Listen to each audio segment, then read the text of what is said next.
সকালবেলা চোখ ডলতে ডলতে শুরু হয় আমাদের স্কুলে যাওয়ার যুদ্ধ। রীতিমতো আমাদের তাড়াহুড়া লেগে যায় স্কুলে যাওয়ার এই সময়টায়।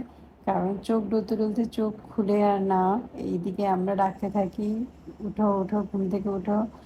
ঘুম ভাঙাতে ভাঙাতে অনেকটা সময় চলে যায় এবং তারপর ঘুম ভেঙে যাওয়ার পর কিন্তু সব কাজ খুব স্বতঃস্ফূর্তভাবে করে। যেমন বাবার সঙ্গে কপি করে জুতো জোড়াকে পালিশ করতে কিন্তু ভোলে না।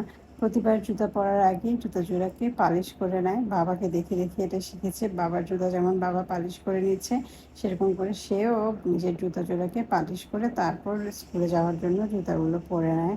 তো বাচ্চাদেরকে স্কুলে পাঠিয়ে দিয়ে শুরু হয় রান্নাবান্না।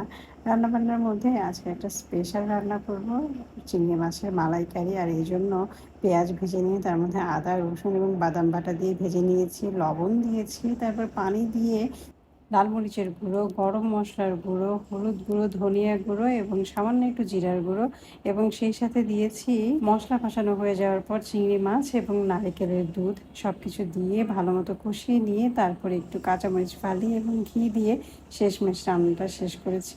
ব্যাস তৈরি হয়ে গেল মজাদার চিংড়ি মাছের মালাইকারি। এটা খেতে বেশ সুস্বাদু হয়। এবং তারপর চলে আসলাম দুপুরবেলা সব খাওয়া দাওয়া শেষ হয়ে যাওয়ার পর মেয়ে চুলের যত্ন করা। তো আজকে এই পর্যন্ত।